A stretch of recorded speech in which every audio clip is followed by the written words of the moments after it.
Save your life, but only if you use it like this. We can easily say that this ingredient is all-purpose, non-toxic and extremely beneficial substance. Did you know that your kidneys and pancreas actually create sodium bicarbonate substance which isn't identical to the baking soda bought in the stores? Well, our kidneys and pancreas create this substance in order to control the acidity of our blood, because acidic blood is the main cause and reason for chronic inflammation and disease. Sodium bicarbonate is produced by our bodies to neutralize excess acids produced by the digestive system and respiratory system. As we grow older, our body is producing less sodium bicarbonate, which means that we are prone to different health problems, including the most dangerous one, cancer.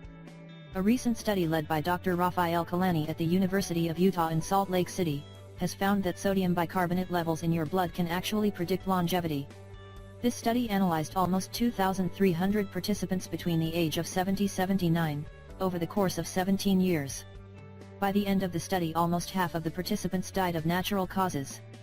The study found that people with normal or high bicarbonate levels had a similar risk of dying during follow-up. And participants with low sodium bicarbonate levels had a 24% higher risk of premature death when compared with the other participants. Dr. Raphael Kalani said that they've found that healthy old people with low levels of sodium bicarbonate had a higher risk of death. He also mentioned that by adding the pH measurement into the equation didn't change the results, which is extremely important because pH is not routinely measured. You should also know that low sodium bicarbonate levels are associated with age-related conditions such as kidney disease, reduced muscle mass, osteoporosis, kidney stones, etc. The medical experts claim that low bicarbonate levels might be an indicator of an underlying medical problem causing mortality. So testing blood levels of sodium bicarbonate is a good thing. It can identify individuals at risk of early death. Well, the medical experts use these tests to diagnose kidney disease, lung diseases and other metabolic conditions. How to drink baking soda. This is very important. If you want to drink baking soda, then you should consult your doctor first. But you should also know that you can raise your bicarbonate levels by increasing your intake of foods that produce bicarbonate in the body, raw fruits and vegetables. As you can see, baking soda isn't just a cleaning agent, it can also provide many health benefits for you and your health in general. Thanks for watching, and don't forget to share with your friends and family.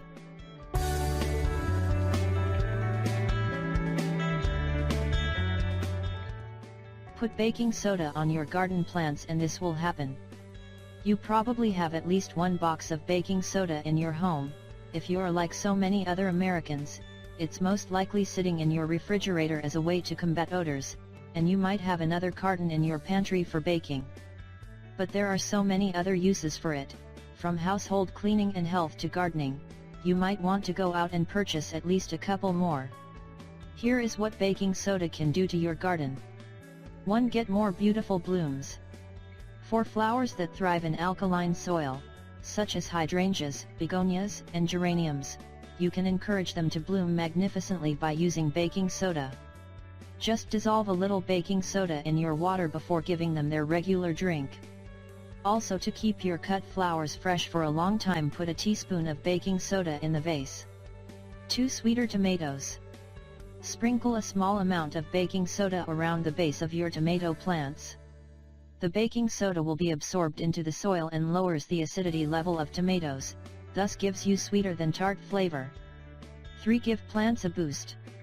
Mix together 1 teaspoon baking soda, 1/2 teaspoon clear ammonia and 1 teaspoon Epsom salt in a gallon of water. Mix well and give each plant about a quart of the solution. This solution will work as a fertilizer. The plants that are looking dull and growing slowly will perk up, rejuvenate their growth and become lush green. 4. Use it as a pesticide. Use baking soda to effectively reduce infestations of many insects such as aphids, scales, and the spider mites. It may not kill them all but have a repellent action and halt their progress. Mix 1 teaspoon of baking soda and 1/3 cup of olive or mustard oil. Measure out 2 teaspoons of this mix and add it to 1 cup of water. Mix it well together and spray it on the infected plants. 5. Smelly compost. To keep the smell from a compost pile under control, use a small amount of baking soda which will eliminate the odor and prevent acidity buildup. Just use it sparingly as too much can slow the composting process. 6. Kill crabgrass and discourage weeds. If you have weeds or crabgrass growing in cracks on sidewalks, edges, patios, or garden beds, you can use baking soda to get rid of them. It's able to kill small weeds that have already sprouted, as well as to prevent new weeds from coming up. It will burn unwanted foliage, and weeds should disappear within just a few days. Just pour a thick layer onto the weeds and crabgrass after moistening it with water. Sweep the baking soda in a thick layer into any concrete cracks. 7. Test soil pH. Take some soil on a dish and make it muddier. Sprinkle a small amount of baking soda onto the soil. If the combination bubbles, your soil is acidic.